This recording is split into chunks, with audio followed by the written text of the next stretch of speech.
Hello again, everyone, and welcome back to Special Codes Continuing the Conversation. Last time we did one of these, we talked about brain scanning for output and some of the technical details about that.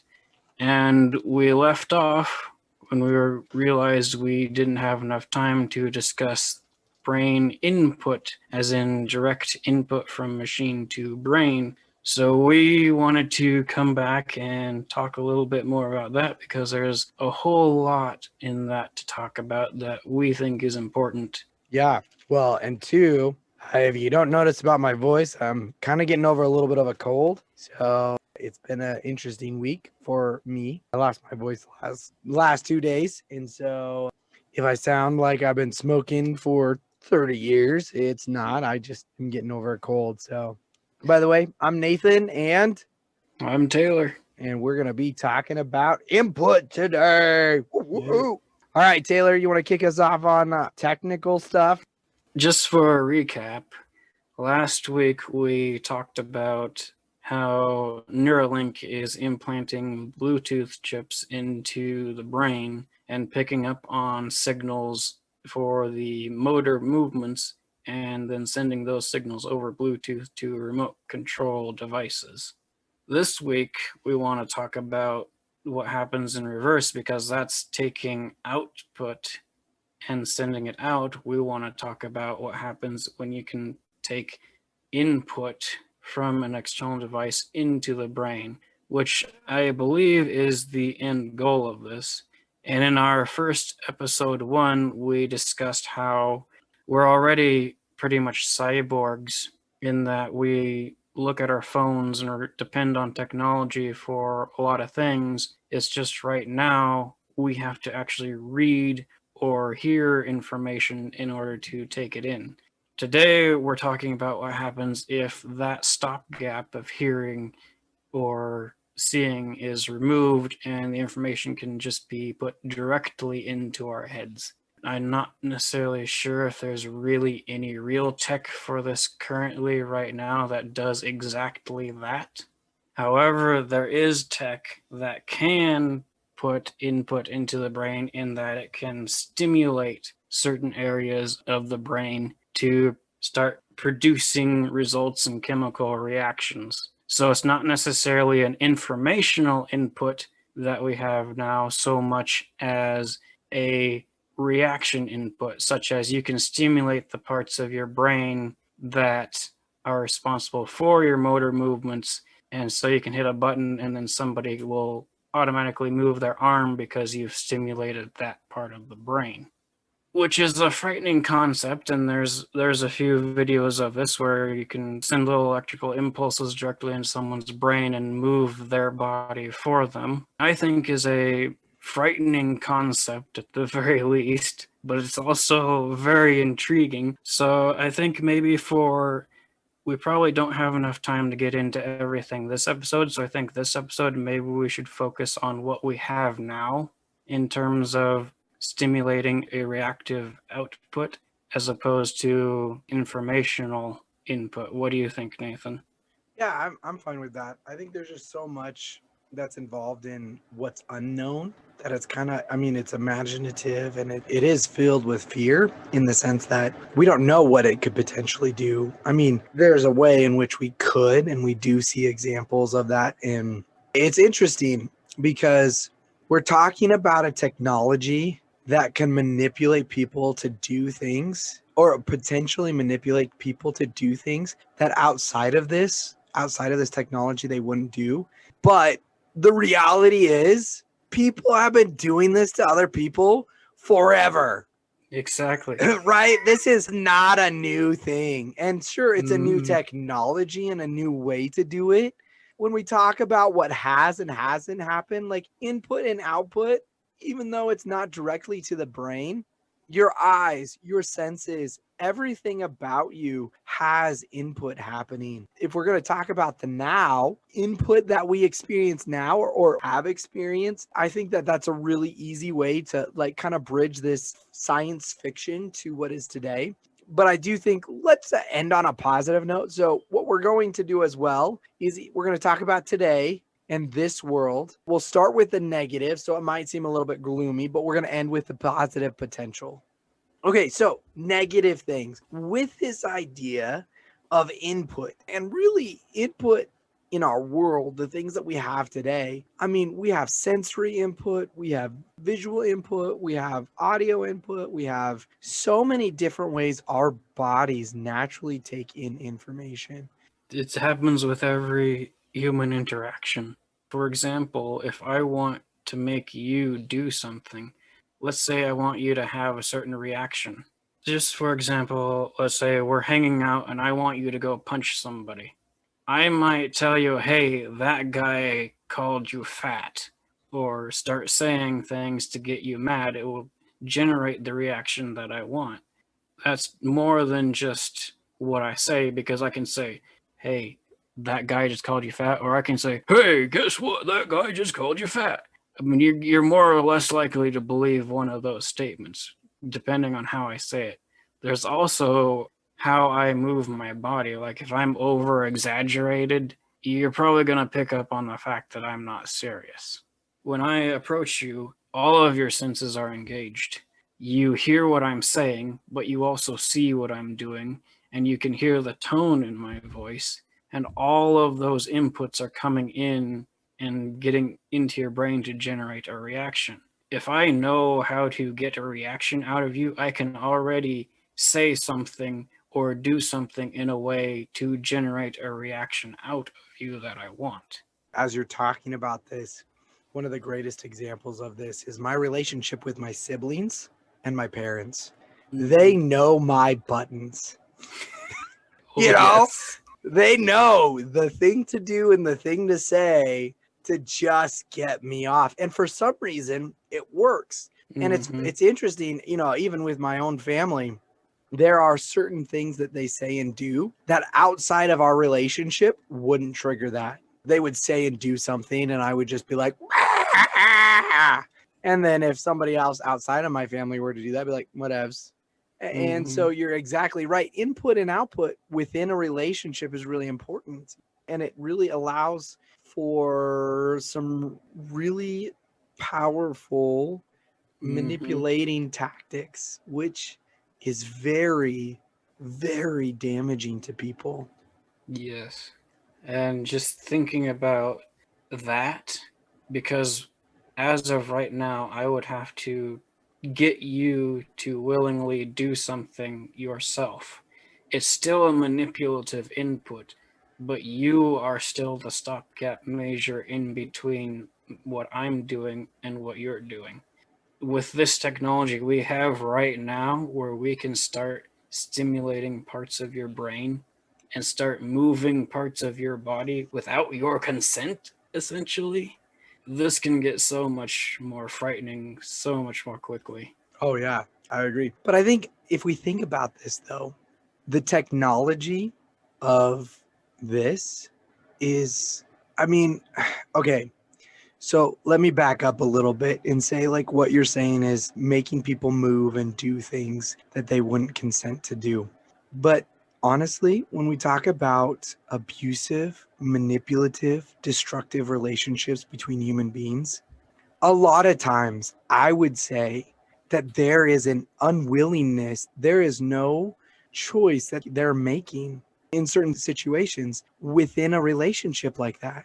When somebody has so demoralized somebody and ingrained them in such a way. I was listening to somebody talk about some of the PTSD that they faced when they were growing up. Their stepdad so mentally abused them, and any time, any hope that they had of getting out of their situation, when they would go through the grocery store, their dad would say, like, hey, you do anything, I have people all over the place who will take you out in this grocery store here. And as they were walking through the grocery store, he would say, and he would point out people that were in on his crew, which wasn't true, obviously. But as a kid, you can't necessarily distinguish that. And so now as an adult, he doesn't willingly get anxious when he walks in a grocery store. There's not a willingness for him to respond a certain way. Now he willingly chooses to say, I need to get out of this. Otherwise, something's going to happen. There is a reprogram of what has happened to you. But when something happens often,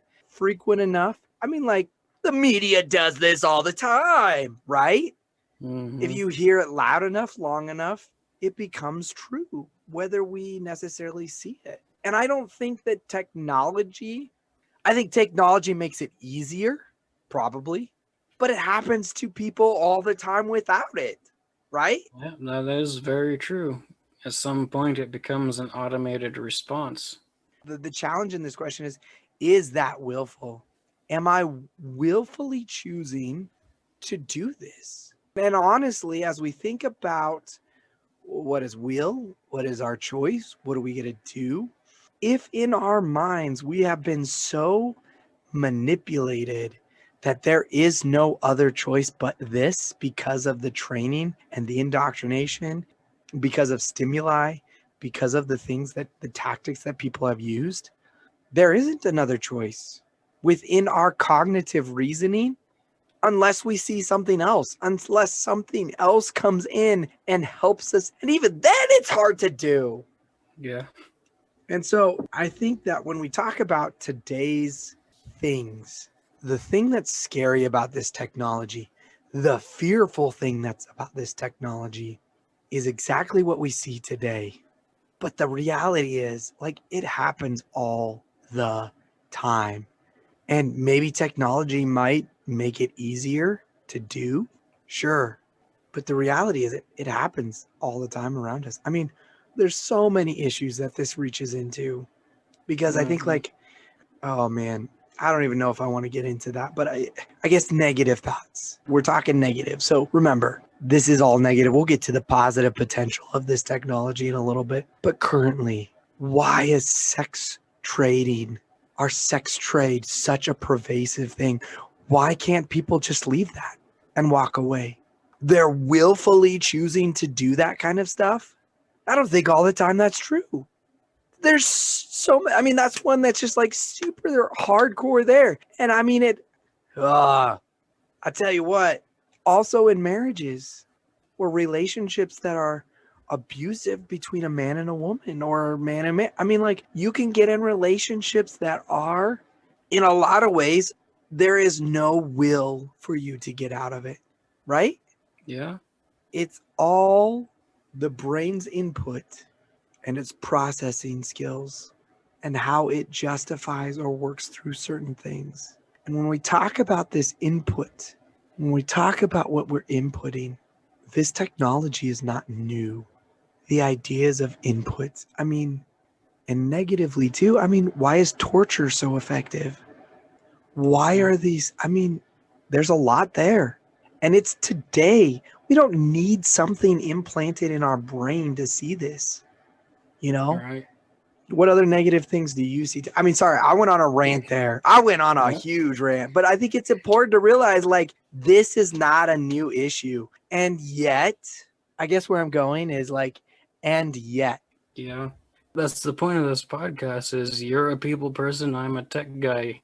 You're talking exactly you're doing exactly what you need to do unless you're bringing in the human element and you're explaining how this relates to us as humans. And you're absolutely right. The whole idea of manipulative input or creating a response based off of input that's external to you isn't a new concept at all. It's been happening since people have been around, effectively. The technology of today, where we can now just stimulate parts of your brain to get your body to move, whether you're the one doing it or not, just makes that whole concept easier. And in some ways more frightening. I mean, you have movies and video games with mind control and people just doing things unwillingly. And that could happen. I mean, it's not going to be right now to the degree we necessarily see it in sci-fi or whatever, but you can already move people's arms by stimulating parts of their brain related to that motor movement. And I mean, just thinking technology lies about it. I'm a big video gamer, and so are you, right? Yep. So when we look at a screen and somebody comes at us with a certain something, I don't know what it is, there is a stimulus that responds. My fingers automatically move the way that my body manipulates the screen because of the input that I'm seeing, I'm already automatically trained to move something. Exactly. And that's with video games. Obviously, it is willful in that sense where I do this. And when we talk about like stimulus, making somebody's arms or things move, we're already doing this. We're already making this happen because I'm training my brain to work with a video game. And the better I am at that video game, the more automaticity I have trained myself to do because of the input. That's true. So obviously we could probably go on and on and on about the negatives of this, because anytime you start messing with input into the brain, I think the negatives can be very obvious. Well, the one that came to mind as you were talking actually is the movie Gamer, where the punitive system of people who do bad things fuel the game, this first person shooter game. And if you survive, great. If you don't, then you're justly killed because of the action you took. However, the premise of that movie is, well, what happens when people stop doing bad things and you don't have enough people to fuel the game, which is fueling your economy? Well, now meaningless things become the punitive things in our society. It's an interesting concept of a movie, and I would say it's a great movie to check out for what we're kind of talking about with input and output. Now, it's not a great movie if you don't like graphic stuff because it's R-rated, and there is they deal with some pretty serious stuff in that movie. I would put a strong caution of it's R-rated, and if you're not into graphic violence, then Yeah, don't check it out. But it does deal with this idea of an implant, because it's literally something getting implanted in a person's brain and forcing them to move and do things that outside of their control they wouldn't. Now, one of the interesting things about that movie is that they deal with this idea of cognitive awareness while that's happening. And so they don't necessarily come to a holistic conclusion, but that one actually deals exactly with this idea of an implant and allowing somebody else to take control of your body. so Anyways, positive stuff. Let's switch. positives. Let's get out of Alright. this gloomy area and go to the positive. We just talked about how scary this stuff is, but I think just about any technology that's ever been invented is scary in some ways, because in some ways it can be abused. Anything, I don't care what it is, it can be misused and abused. Now let's talk about the positives, and this is just in the stuff that we have right now, and in terms of eliciting maybe positive unconscious, or I don't know the best way of saying without going back into negative, but positive inputs and positive trainings in your brain. Maybe one of the big ones is driving. You train your motor skills, you train all your inputs, you know what to do in a situation, and you can do it. You don't necessarily have to think too deeply about it, you can just automatically do it. I would say that's a big example of inputs that are going in to establish a response out of you that becomes an automated response that is positive. Because you have done that, you can succeed at this, and you and the people around you can survive and get to where you need to go. We have a lot of this. I was actually just watching a YouTube video of a guy on an assembly line taking screws out of something. I don't even know what it was, but it was impressive with the speed at which he could do. I mean, he had his eyes closed. I felt like he was asleep, honestly. But when we train our brains for this input, you could time it perfectly. He had so much input that, he could just do it in his sleep. And so I think when it comes to like what we have as input, some of the other positive things though is with what we're talking about with the negative also applies to the positive. Healing and this idea of restoration of self comes from the ability to allow positive input. And so just as effective as negative input is to our detriment, positive input is to our moving forward and becoming holistic. I don't think all negative input, I mean, from a psychology standpoint, the word negative has the wrong definition. It's not something that is always punitive, punishing, and painful. Negative really means the absence of or the removal of something, whereas positive is the input of something. And so when we talk about this input of stuff, sometimes we negatively need to remove things from our input, but also we need to positively replace that with good input, which can build our self-esteem. I mean, like, this is why people use wallpapers, backgrounds on their computer, little things on their reminder thing to say, like, you can do this, keep going, you got this. Because with that positive input, we are able to do more than what we thought we could. And I honestly think this is part of the, well, I don't know if I want to necessarily go there, but I'm going to go here. Go there. So this is a pro and con. So like everything, like just like with technology, we're talking pros and cons. I think that religious organizations have this ability. The input is positive. I mean, there's also negative input that can come from religious. So don't hear me say that that's not a reality. But my father is a hospice care person, and he specifically works with spiritual formation. And there's this idea that when we come to death, that when we can have a holistic approach to preparing somebody, and that includes the spiritual aspect of this, there is a positive place where somebody can go to go to death. And so when we talk about inputs, whether it be our physical inputs, touchy, oh man, I'll tell you what, I am a touch person. You want to show me some love and get me excited? Give me a hug. Now, for some people, that's not the case. That's a wrong input, right? Me. Yeah, right? You come up to Taylor and you're like, Taylor! You give him a big hug and he goes, oh. You know, my wife is not a big touch person either. But for another person, the input that stimulates them to feel positive is gifts. That's my wife. You get her a gift and she's like, oh man, he loves me. I don't know what your love language, but we call that, there's a whole book on love languages. The input that we receive from somebody else causes a positive reaction. And also, there's a reason why self-help books, making more positive inputs in our life, is a big industry, right? Mm-hmm.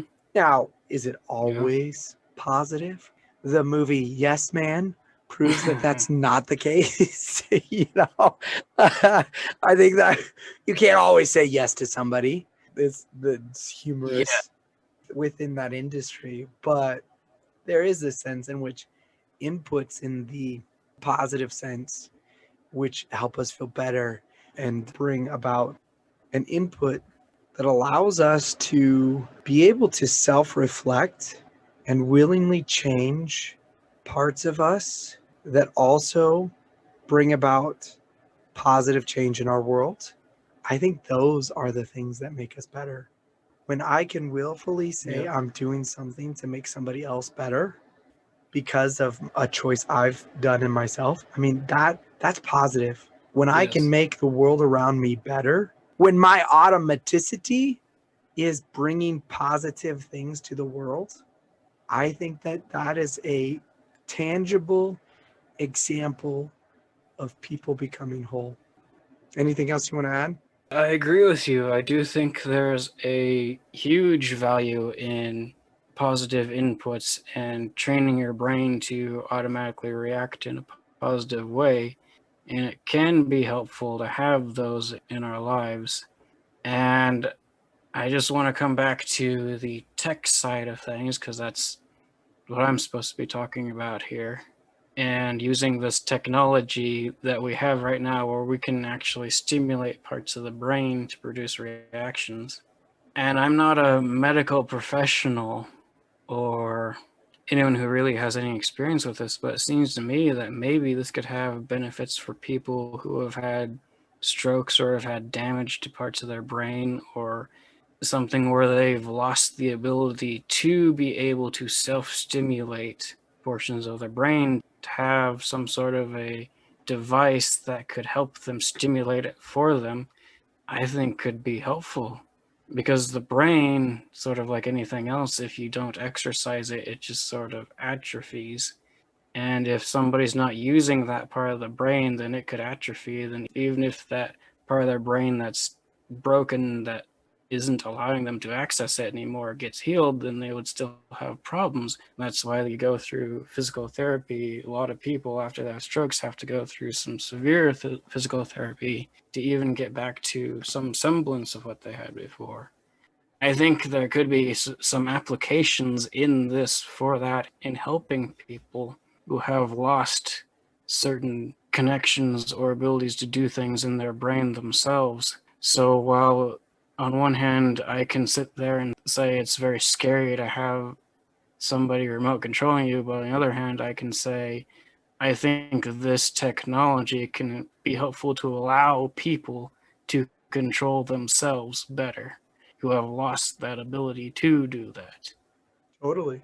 Yeah, I think that's a great application of this in the sense of, but the loss of the use of our hands, I think that bringing about this idea of inputs to help us move our hands and move our bodies is really a positive thing, because individuals who have strokes who have the hand, they still have the hand, but mentally they're not able to move it or walk or do the things no matter what kind of physical therapy. To re-stimulate the brain to be able to make those connections again would be a huge thing. Now, by the way, I'm not a doctor.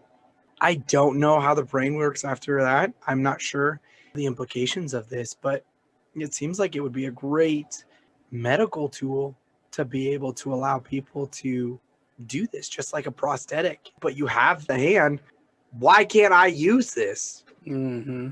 I think, too, when we look at, I think of video games and the positive things that video games bring. We talk about all the negative stuff. We talk about how it's destroying our youth and other things like that. But there's a lot of positive stuff that comes out of video games. I think for myself, I know this is going to sound super dumb, but the stimulus of playing through Star Wars Knights of the Old Republic, the RPG element, and the consequences of making a bad decision or a good decision, and the stimulus response that came into me really helped me as an adolescent wisely navigate real life situations with positive outcomes, because I had practiced it in a role playing setting, which we do this in schools.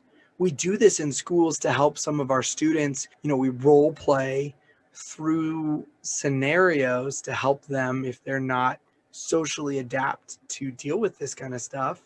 But in a video game, it was really helpful for me. Yeah. Video games can help train your brain reaction time and help you think through situations, especially puzzle games. Just because a video game people think of things like Call of Duty doesn't mean you're not actively thinking of how to solve the situation you're in. Just because it's action oriented and action packed, you're in a situation, you have X resources at your disposal, you have X goal to accomplish. Go accomplish it. You need to figure out how. That's still a useful skill to train and learn.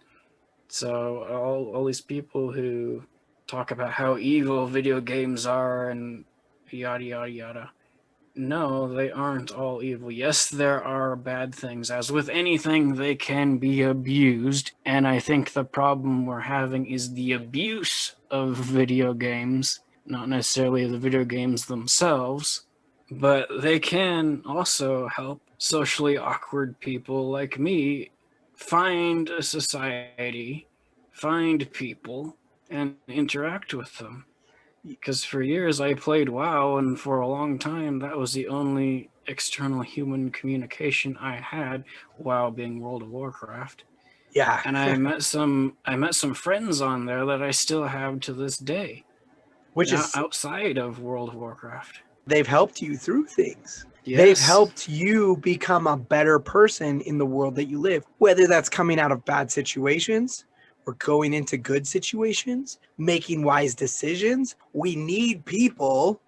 And because of a video game, You were able to have a community of people with input that was positive. What? Yes. Yes. What? So this might be a soapbox of mine, but I'm just tired of everybody blaming video games for everything. Right. Anyway.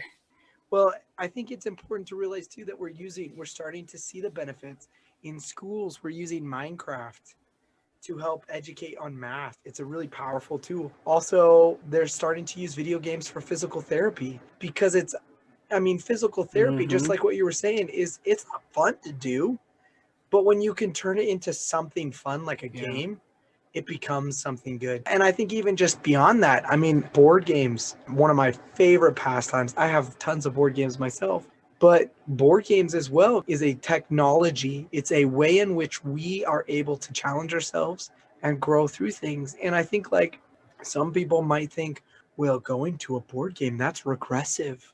Why aren't we putting a screen on it?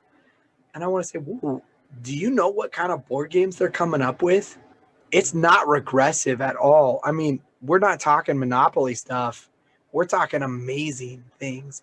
And when we think about this, there are so many positive outcomes to this. And I think with everything that's good, like we've probably harped on this, there's so much positive.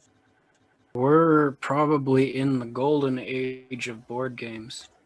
Because when people think of board games, they think of the silly, simple games like Monopoly. You roll your dice, you move things around, and whatever. No, no, no.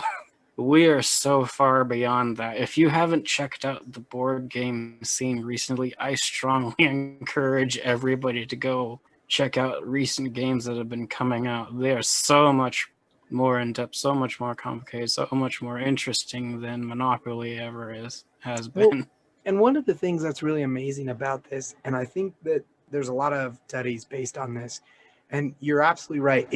We are living in the golden age of board games because people are creating unique ways for other people to interact with one another. And this is one of the things I think technology has kind of moved away from.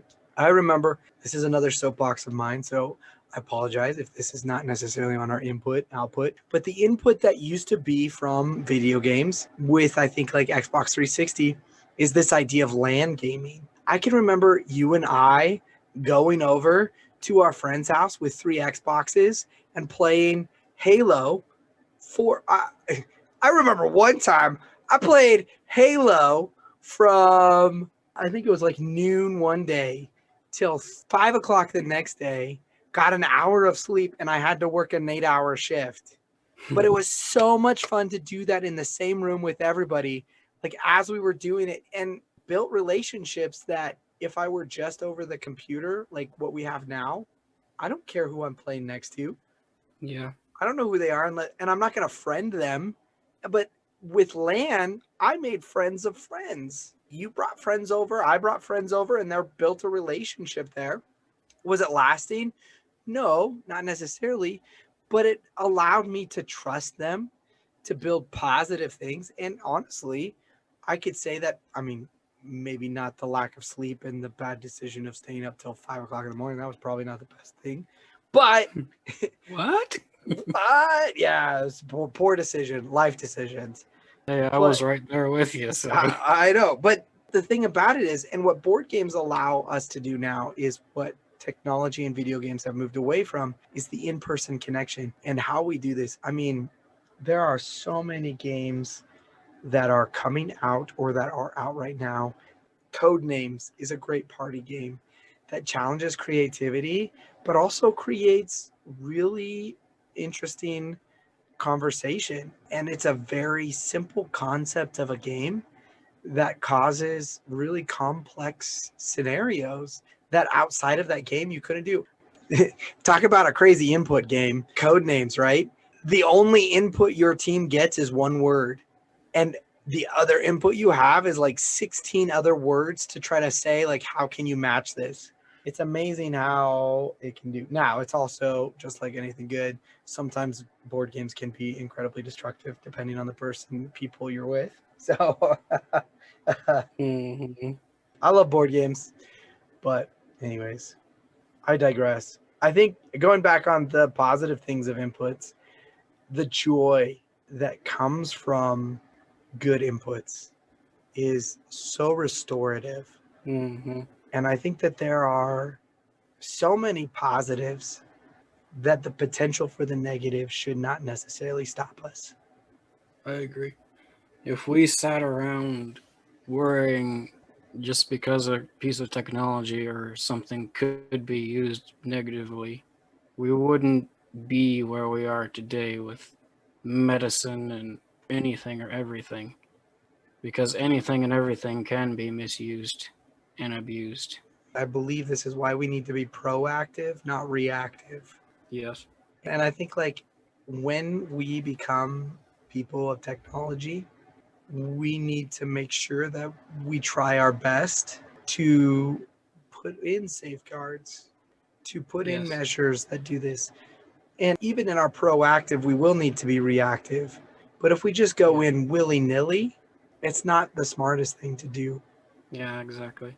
And honestly, just like technology, it's baby steps. And I know that people want to push us to go faster, faster, faster, faster, faster. And maybe eventually we could go at a faster speed. But I do think that there is wisdom in the process. Yes. We shouldn't be scared to move forward, but we should also be cautious about it and recognize the potential for abuse and try to find the ways it could be misused and try to safeguard against that. Right. At the beginning of this, we talked about all the bad ways this thing could be used, how we're already doing similar things to ourselves anyway, but you're never going to get away from that. If we only focused on the negatives, we wouldn't have any of the positives. And I think as we're ending, as we're getting ready to wrap this up, I think there's actually a great movie. Again, there's a lot of technology, a lot of things, inputs that we've seen to help us understand this concept. But one of my favorites that I think directly connects to this is a classic Disney movie called Meet the Robinsons. Mm-hmm. The potential for failure should not stop us from keep moving forward, because in our failures we learn. Thomas Edison, how many failures did he have to do? And for us, I think that we need to recognize moving forward means we're going to have issues, but that shouldn't prevent us from doing it. Learning from our mistakes. Yep. So, my conclusion, good old Meet the Robinsons, keep moving forward. Yep. Any last words from you? In my conclusion, technology might be scary, but we shouldn't be scared of it. Well, hopefully this episode ended on a positive note for you. This is a positive thing. We want to bring real conversation. If you have more, comment in. We have our YouTube channel. Obviously, you might be listening on this on another platform. Hopefully, if you check us out on YouTube, that's where we check our comments solely. So if you would like to join us in the conversation, check out our YouTube page and leave us a comment. Stay tuned for when we continue this conversation about informational input. See you guys next week. Thanks, everyone. Bye.